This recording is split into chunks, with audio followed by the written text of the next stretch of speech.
What's up, guys? How y'all doing? It's your boy Shaz. Alright, so few of you have been asking me to react to the 10 new things you need to know before you pre-order Miles Morales. The reason I haven't pre-ordered the game is because I don't know which version to do so yet. Alright, because the PS5 has not been secured as of yet. Still hoping though. Still hoping for a miracle on launch day. Alright, so let's check this out. I'm not gonna be saying anything in a second.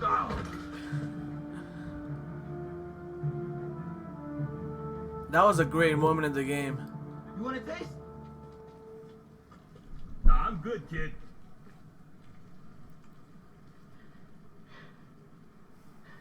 You want a taste? I gotta work on my fight better. Given how excellent Marvel's Spider-Man was, the upcoming Miles Morales would have been a surefire hit even if it was literally just more of the same. But the more Insomniac have shown of this game, the better it has kept looking. So without further ado, let's get started. Peter Parker. This game is all about Miles Morales, of course, it says it right in the name. But Peter Parker is a crucial part of the story, and he's not going to completely sit it out, as you may have expected. When Marvel's Spider-Man Miles Morales starts out, Peter Parker will very much be in the picture. Are you guys still on the fence about the new face? Acting as Spider-Man and the city's protectors, Ooh. with Miles still in training. After an initial scrap, I remember which seeing we'll that get to in just a bit, footage. Peter will tell Miles that Mary Jane is heading to Symkaria to cover peace talks for the Daily Bugle, and that he will be going as well as her photographer. Until he returns, Miles will be Did you guys know where that footage with the Spidey hologram came from? I do not remember seeing that. What will drive the rest of the story? Rhino. That early hurdle that Miles and Peter will come across in Marvel's Spider-Man Miles Morales' opening will be none other than Rhino. He's going to be the game's first boss, and it seems Insomniac have every intention of beginning the game with a bang. From the bits and pieces of footage we've seen courtesy of Game Informer so far, Rhino will break out of his cage, or box, while he's being transported, which will lead into what looks like a pretty dramatic and hopefully thrilling swinging chase sequence, which will in turn lead to the confrontation against Rhino. Details have also been revealed on the fight itself, which will see Peter going down against Rhino and Miles stepping up and awakening to new bioelectricity powers, and more on this in a bit, which he will then use to defeat Rhino. Miles Morales. 2018's Marvel's Spider-Man was at its best when you were playing as Spider-Man, but you weren't always playing as Spider-Man.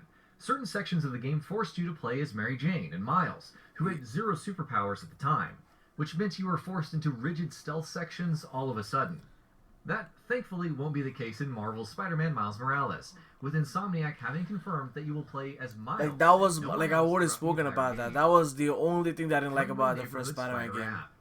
The friendly neighborhood Spider app. Otherwise, the Spider-Man PS4 is a near masterpiece. Your main hub menu in the game. By swiping left on the touchpad, you'll get Miles to pull up his phone. A screen will appear in the bottom right of your screen, at which point the game itself will go into slow motion. Using the app, you'll be able to look through and select various activities, check crimes, and more. Open World.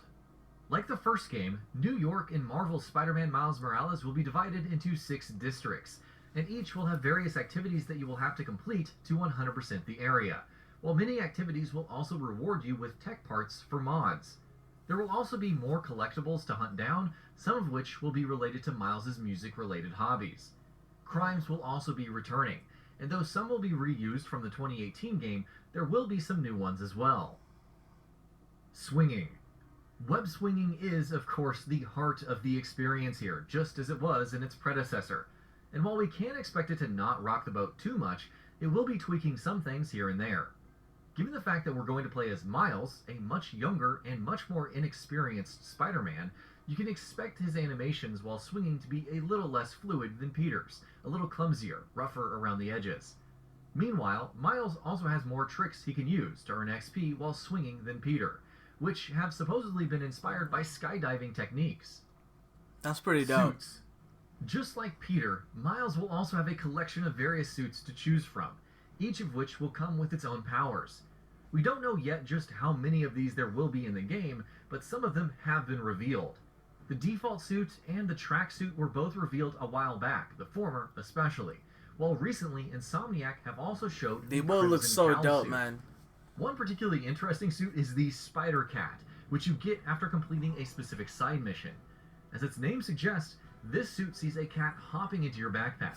And yes, it wears a Spider-Man mask, and of course, it helps out during combat finishers I as can't well. wait to try that suit Oh, for sure. And speaking of combat, Venom. It's not just with swinging animations that Insomniac are drawing clear distinctions between Miles and Peter as Spider-Man. Miles has his own unique suite of combat abilities, which sounds quite interesting. The biggest of these is Venom, and no, not that Venom, which can be used in combat by holding down L1 and pressing one of the face buttons, allowing Miles to tap into and use his bioelectricity powers. All Venom attacks cause stun damage, and stunned enemies take additional damage from regular attacks. There is another move called Venom Jump, which allows Miles to leapfrog several feet into the air. Meanwhile, there are also charged attacks and finishers. Similar to Peter's focus in Marvel's Spider-Man, Miles' Venom also has to be charged up. Stealth. Similar to combat and swinging, stealth gameplay is also receiving some changes and improvements. For starters, Miles can use his camouflage ability, which runs on a cooldown, to temporarily render himself invisible. Not only can he sneak up on unsuspecting enemies, this also means players can now re-enter stealth, at which point enemies will begin looking for you again. Additionally, stealth takedowns can also be done while sticking to ceilings and walls. Modes. We've known for a while that Marvel Spider-Man Miles Morales will have a 60 FPS option on the PlayStation 5, but Right. Insomniac has now also shared exact details on the two modes in the game. Performance mode will allow 4K at 60 FPS, while Fidelity mode will offer 4K at 30 FPS. So why go with the latter at all then? Well, unlike Performance mode, Fidelity mode will, at the expense of frame rate, feature ray tracing and other visual improvements.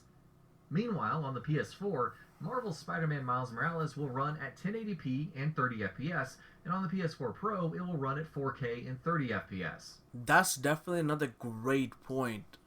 Like I kind of touched upon, but it wasn't as specific on my previous video, is the fact that so far with everything we've seen, right, all the footage, gameplay, everything is captured on PS5.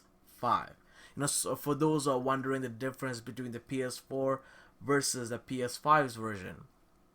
And the last point, you know, 60 FPS. How much that matters to you. You know what I'm saying? 4K 60 FPS or 4K 30 FPS but with ray tracing. And you know, for me, I still don't know. You know, I think I may go with 4K 30 FPS ray tracing. That's probably what I want to go with. But I'm gonna play around with both and see which one I actually prefer, because I haven't really played many games at 60 frames per second at this point. You know, it's next gen. That's when I'm gonna get into it. And maybe when I get into the 60 FPS range with most games, I may not be able to go any below down that. But we'll see. You know, I'm kind of cool with 30 FPS. For me, resolution kind of matters a lot more at this point. But you know, it really depends on each individual and preference and what is important to you. I know frame rates, you know, makes everything more smoother. 60 frames per second. You already know. Y'all know the jazz. But for me, for example, even with Demon Souls, they're talking about 4K. I think 30 FPS, but it's like the cinematic mode, right? It's apparently like the game looks absolutely stunning. But then there's a 60 FPS mode, which is more of performance based. So more of these games are gonna give you two different type. Like what kind of a gaming experience do you want to have?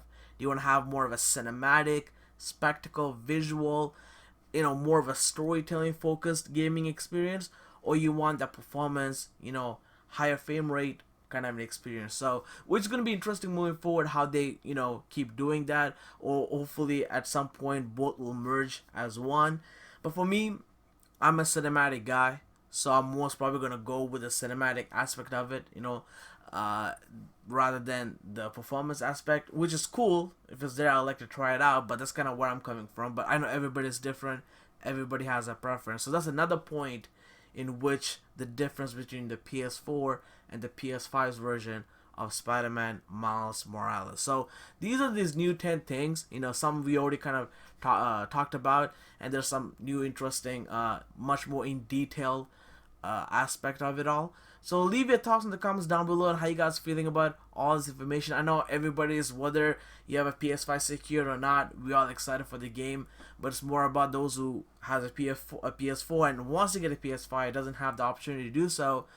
Is the game so good in next gen that you just want to wait it out? You know, I'm most probably on the wait it out train right now, but it really depends when will the next units will be available to purchase. So everything is up in the air. That's one of the reasons why I still haven't pre-ordered, because of course you can pre-order the PS4 version, and then you can use the same PS4 version and then upgrade to PS5 when you play it on the console, on the next gen console. But your boy want that PS5 case. You know what I'm saying? The PS5 legit. My first PS5 game. So it is what it is. So leave your thoughts in the comments down below and where you guys at. And as always, thank you so much for watching. If you guys enjoyed this, hit that thumbs up, and if you haven't already, definitely subscribe, hit the notification bell, and see you guys on my next one. Salute.